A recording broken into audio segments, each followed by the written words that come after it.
Ya es martes y nuestras historias y leyendas de Toledo nos llevan hasta Cuéntame Toledo, hoy con Diego Peral. Hola Diego, ¿qué tal? Muy buenos días. Hola, ¿qué tal, Carlos? Gracias por estar con nosotros en un día como hoy. Estamos a una semana de conmemorar, en este caso, el nacimiento de Jesucristo. Y bueno, alguna relación vamos a buscar, aunque estábamos hablando fuera de micrófonos, de un animal que a mí, claro, lo primero que soy muy friki, lo primero que me ha llevado es el pelícano, un programa que tenía Pepe Navarro en la televisión en los 90, pero no tiene nada que ver, claro.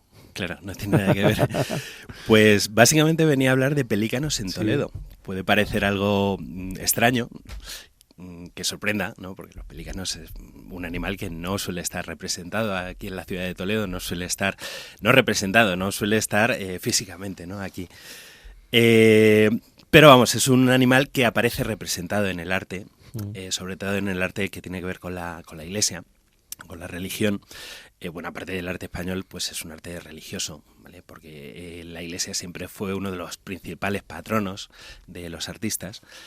Y bueno, pues en concreto, yo a día de hoy tengo identificados 3 pelícanos aquí en la ciudad de Toledo. Uno de ellos es bastante conocido, es el pelícano que aparece en la Puerta del Pelícano del monasterio de San Juan de los Reyes, que es obra de Enrique Gas, y que presenta un calvario con una calavera de Adán a los pies de la cruz, ¿vale? Con la Virgen María y San Juan Evangelista a ambos lados. Y coronando lo que es la cruz, pues aparecería un nido con un ave, un pelícano, con sus crías, que se está picando el pecho. Es una representación bastante extraña, pero que bueno, luego le daremos un sentido acorde a las fuentes originales, ¿no? De que bebían este tipo de representaciones. Por cierto que esa puerta del monasterio de San Juan de los Reyes, no sé si la gente en la actualidad lo sabe, pero en origen no aparecía en esa posición en la que está ahora, sino que aparecía perpendicular a su posición actual. De hecho, en el blog de Toledo Olvidado de Sánchez Butragueño, pues aparecen algunas fotos en las que la puerta pues aparece en su posición original, aparecía en una especie de codo, de forma que la calle Reyes Católicos era bastante más estrecha de lo que es hoy en día. Bueno, el segundo pelícano al que nos referimos es el pelícano que aparece en el retablo del crucero del lado del Evangelio de la iglesia de San Ildefonso, ¿vale? Un retablo que es obra de Mateo Medina y que no era original de la iglesia de los jesuitas. Realmente este retablo procede de la iglesia de San Juan Bautista. Y bueno, pues en su predela, en la parte baja del retablo, aparece una representación igualmente de un ave que se está picando en el pecho. De su pecho está mandando sangre y con esa sangre pues está dando de beber a sus polluelos, ¿no? que aparecen en la parte baja, ¿no? En el nido. Y el tercer pelícano al que nos referimos pues sería el pelícano que aparece en el Cristo de esquina del Casón de los López de Toledo, de la calle Sillería. ¿Vale? A ver, es un Cristo ya moderno, es un Cristo del siglo XX, porque realmente el Casón de los López de Toledo es un edificio relativamente moderno, aunque se levanta sobre un lugar donde efectivamente hubo una casona del siglo XVI. Y bueno, pues aunque es un Cristo moderno, bebe de esa misma tradición, ¿no? Y bueno, pues en la parte baja de la cruz aparece igualmente un ave que está sobre una bola, ¿vale? Que también identificaríamos con la figura de un pelícano. Estos son los 3 que digamos que habéis o que has encontrado, no digamos que son los únicos que hay en Toledo, porque no lo podemos decir. Muy posiblemente es una representación que es muy habitual en el mundo del arte, entonces muy posiblemente haya más. Lo que pasa es que yo desconozco, bueno, sabes que los conventos tienen muchos tesoros ocultos aquí en la ciudad de Toledo y seguro que alguien conoce de alguna otra representación de pelícanos aquí en la ciudad de Toledo. No sé si te puedo preguntar ya el asunto de la representación de estar picándose en el pecho los pelícanos. Sí, a ver, básicamente para esto tenemos que explicar un poquito de qué fuentes bebe este tipo de representaciones. A ver, la representación del pelícano bebe de los bestiarios. Los bestiarios eran compilaciones de animales que se hacen desde la antigüedad clásica. Los más antiguos conocidos pues son el Physiologicus griego, ¿vale? La historia de los animales de Aristóteles de Estagira y la historia natural de Plinio el Viejo. Pero esos bestiarios que digamos que combinan animales que son reales, pero que muchas veces tergiversan la figura de esos animales porque realmente los autores no han visto esos animales, con otros animales que son completamente fantásticos, ¿vale? Como es el hecho de la arpía, el basilisco, la sirena, el grifo, el ave fénix, la esfinge. Y bueno, pues digamos que eran como el National Geographic de aquella época. Eran intentos de compilar esos animales conocidos, pero claro, los criterios no eran muy científicos. La verdad es que estos bestiarios adquieren especial relevancia a partir de la Edad Media, en forma de manuscritos iluminados, que constan de una ilustración donde se presenta el animal y una definición del animal. Y siempre con un sentido moralizante acorde con la doctrina cristiana, ¿vale? Un sentido didáctico, un poco para intentar que explicar un poco. Efectivamente, todas esas personas iletradas, hemos de entender que en aquellas épocas había muchos iletrados, muchos analfabetos, y entonces las catedrales eran Biblias en piedra, ¿vale? Eran lugares completamente llenos de esculturas donde se representaban pues toda la iconografía típica cristiana. Y precisamente los párrocos, los curas, cuando oficiaban esas misas, pues a través de esas imágenes trataban de explicar el mensaje cristiano, ¿no?, a estas comunidades iletradas. Bueno, como os digo, los bestiarios medievales son muy abundantes.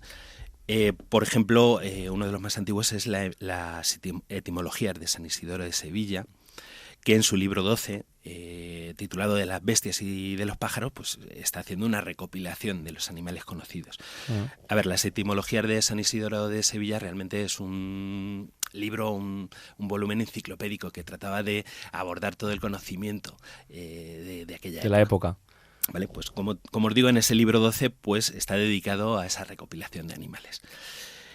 Por otro lado, el bestiario de Aberdeen, el bestiario de Northumberland, de Rochester, son libros que además son muy copiados en aquellas épocas por los copistas. No había todavía imprenta, pero en el momento en que ya entra en juego la imprenta, pues son uno de los libros que más se reproducen, ¿vale? Y por ejemplo, las etimologías de San Isidoro de Sevilla tienen una copia incunable, es decir, de los primeros tiempos de la empresa, claro, de la imprenta, perdón.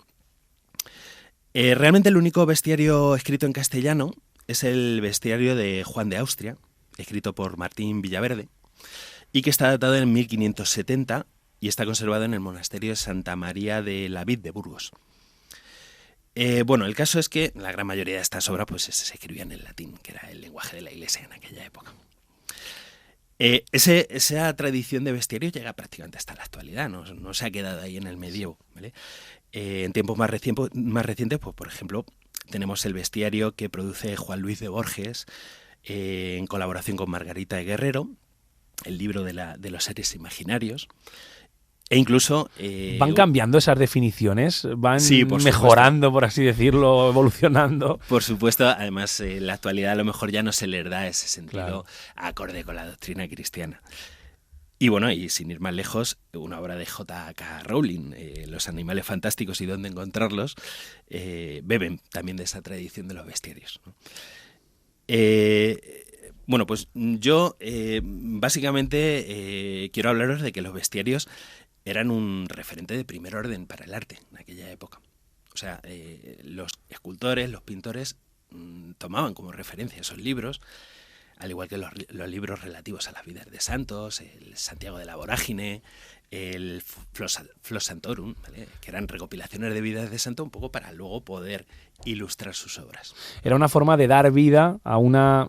No sé si vale esto que voy a decir, a una fantasía, y un poco ponerle esa forma y esa grandiosidad, si se me permite también. Sí, ¿no? Y sobre todo transmitir el mensaje cristiano, ¿no? Era una forma de que todo fuera representado de una forma canónica, es decir, que nadie se saliera del guión, ¿vale? Y que, bueno, pues el mensaje fuera claro. La gente iletrada, ¿vale?, conocía todas esas figuras, conocía todos esos santos, según el atributo que llevara cada santo, pues sabía de qué santo se trataba, y con los animales pasaba un poco lo mismo, ¿no? Digamos que cuando alguien me había representado un ave fénix, el ave fénix pues se emparentaba con la figura de Cristo, ¿vale? Mientras que la cabra, pues era un animal que tenía un sentido diabólico. Negativo. Y todo el mundo reconocía esos símbolos en esos animales representados. Bueno, pues en este orden de cosas, pues justamente los pelícanos tenían un sentido relativo a la figura de Cristo, igual que el ave fénix, porque en aquella época se creía que los polluelos del pelícano nacían muertos y que el pelícano se picaba en el pecho para con su sangre devolverles la vida. ¿Vale? Y claro, la alegoría, digamos que el paralelismo con la crucifixión de Cristo es claro, ¿no? Es parecido, Cristo ¿no? pues da su sangre en la cruz para limpiar ese pecado original. Y de hecho, una cosa también muy curiosa, precisamente en la puerta del pelícano del monasterio de San Juan de los Reyes, al igual que en otras tantas representaciones de la figura del crucificado, si os fijáis, vais a ver que debajo de la cruz hay una calavera. No sé si sabéis que Gólgota, el lugar donde fue crucificado Jesucristo, era el lugar donde había sido enterrado Adán, ¿vale? Y esa calavera representa a Adán. De hecho, Gólgota en arameo parece ser que significa calavera, ¿vale? El nombre latino de ese monte era el Calvario. Calvario también significa calavera, el lugar de la calavera. O sea que es una de esas coincidencias, ¿no?, de la Biblia, de la religión, que justamente en el lugar donde Cristo da su sangre para limpiar ese pecado original de la humanidad, pues está enterrado ese primer pecador, ¿no?, la figura de Adán. Digamos que ahí no hay cabo suelto. Ahí no hay está cabo todo suelto, muy por supuesto. atado. La religión, la iglesia normalmente hila muy bien y trata de unir, ¿no?, todos sus cabos.